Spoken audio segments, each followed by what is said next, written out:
সুপ্রিয় দর্শকবৃন্দ, পঞ্চগড়ের কাজী অ্যান্ড কাজী টি যে বাগান রয়েছে, চায়ের বাগান, এই বাগানটা বিরাট একটা বাগান।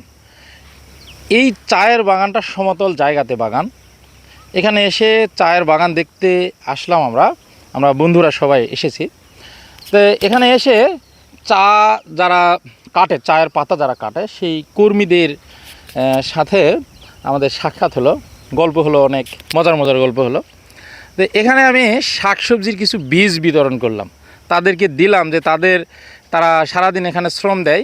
তাদের কাছে আমি জিজ্ঞেস করছি, হ্যাঁ বন্ধু ক্যামেরাটা এদিকে ধরাও, তাদেরকে আমি জিজ্ঞেস করছি যে তারা বাড়ির আশেপাশে ফাঁকা জায়গাতে শাকসবজি লাগায় কিনা। তারা সবাই উত্তর দিল যে হ্যাঁ, আমরা বাড়ির আশেপাশে ফাঁকা জায়গায় লাগাই। তো তাদের অনেকের বীজ নাই, তা আজকে আমি তাদেরকে হেল্প করলাম। আচ্ছা আপা, আপনাদের যে শাকসবজির বীজটা দিলাম, কারোতে টাকা চাইছি? হ্যাঁ, টাকা চাইনি, তাই না? আচ্ছা, এখন আপনাদের যে বীজগুলো দিছি না, এগুলো কিন্তু আপনারা লাগাবেন, তাই না? এছাড়া যদি আর অন্যান্য শাকসবজির বীজ প্রয়োজন হয়, সেগুলো কি আপনারা বাজারে কিনবেন না? কিনবেন কিনা? আপনারা তো যেতে পারবেন না, আপনাদের পরিবারের লোক যারা আছে তারা যায় কিনবেন। আমার বন্ধু আনোয়ার, হ্যাঁ, উনি ডাক্তার, ঢাকা পঙ্গু হাসপাতালের ডাক্তার। আনোয়ার আবার করছি কি জানেন, মানে কাজী টি থেকে ওদের একটা ফার্ম আছে, সেই ফার্মে মিষ্টি তৈরি করে, সেখান থেকে আমরা মিষ্টি কিনছি। তো আমাদের সবাইকে মিষ্টি খাওয়াইছে। হ্যাঁ, আপনারা খুশি? হ্যাঁ, ডাক্তারের উপর খুশি না? আচ্ছা আপা, আপনারা সবাই আমার সাথে বলবেন, বেশি বেশি শাকসবজি লাগাই। জোরে বলবেন, বেশি বেশি শাকসবজি লাগাই,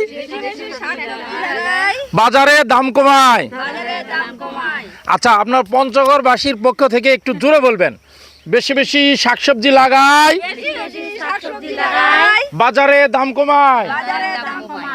আচ্ছা, এই কথাটা আপনাদের আশেপাশের বাড়ির মানুষকে বলতে পারবেন না?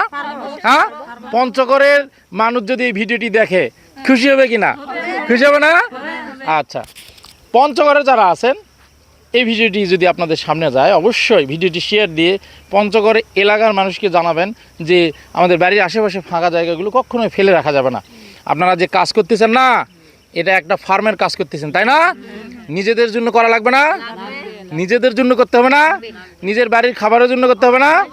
সেটার জন্যই কিন্তু আপনাদের উদ্বুদ্ধ করে দিছি আমি, তাই না? এই চেষ্টাটুকু আপনারা বাড়াবেন, ঠিক আছে? তা আজকে এই পর্যন্তই। আর আপনাদের এই যে কাজ করেন আপা, আপনাদের মানে পারিশ্রমিকটা কিভাবে পান একটু যদি জিজ্ঞেস করলেন। আমরা 25 কেজি দিই। হ্যাঁ,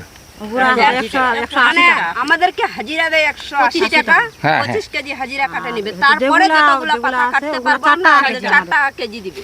পুরুষদের 5 টাকা। দেখেন এখানে হয়েছে কি জানেন, মানে 25 কেজি পর্যন্ত যদি ওরা পাতা কাটে, তাহলে ওনাদের 180 টাকা হাজিরা দিবে। আর 25 কেজির উপরে 1 কেজি হলে 5 টাকা, 2 কেজি হলে 10 টাকা, এইভাবে 25 কেজির উপরে যত হবে তত তারা, মানে ওরা হলো ওভার টাইমের যেটা বলে সেটা পাবে। আর পুরুষদের জন্য কি নিয়ম? ওদের কোনো দিন হাজিরা নাই, 5 টাকা কেজি, 5 টাকা কেজি। আচ্ছা আপা, এই যে পাতাটা দেখতেছেন এখানে, এই যে গোড়ালিতে যে পাতাগুলো, এগুলার চা কি হয় না? আমাকে একজন বললো যে গোড়ালির চা গুলো হয় না, মানে কুড়ি যেগুলা বার হয় সেগুলা কাটতে হয়। আমরা শোনেন, আমরা জয়পুরহাট থেকে আসছি, বুঝলেন? আমাদের জন্য দোয়া করবেন, আপনারা ভালো থাকবেন। হ্যাঁ, আমরা চাই যে দেশের সমস্ত শ্রমিক মানুষেরা ভালো থাক। হ্যাঁ, সবাইকে ধন্যবাদ। আচ্ছা, একজন পুরুষ মানুষ যদি সারাদিন 8 ঘন্টা কাটে, কতটুকু কাটতে পারবে ভালোভাবে কাটলে? মানে 100-120 কেজি এরকম কাটতে পারবে।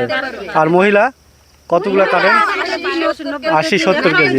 25 কেজি হাজিরা হিসেবে, বাকিটা অতিরিক্ত। আমাদের জন্য দোয়া করবেন। হ্যাঁ, আমরা শোনেন, আমরা চিন্তা করছি যে আপনাদেরকে বীজ দেওয়া দরকার, কারণ আপনারাই বাড়িতে যায় দেখেন যে আপনারা তো, আমি মনে করি যে কেউই ধনী মানুষ না, সবাই গরিব মানুষ, তাই না? তে আপনাদের বাড়ির যদি আপনারা 10 টাকাও বাঁচাতে পারেন, এটাই বিরাট, তাই না? তো এগুলা মানে এই যে সিমের বীজটা নাই, এটা সিম ছাড়া অন্য যে বীজগুলো আছে সেগুলো বাজার থেকে কিনে আনবেন, এনে বাড়িতেও একটু শ্রম দিবেন, বুঝলেন? তাহলে দেখবেন যে উভয় মিলে আপনাদের সংসারটা ভালো চলে যাচ্ছে আর কি। হ্যাঁ, তা আবার আপনাদের সবার জন্য শুভকামনা থাকলো। আবার যদি কোনোদিন আসি আপনাদের সাথে দেখা হবে, ঠিক আছে? ধন্যবাদ।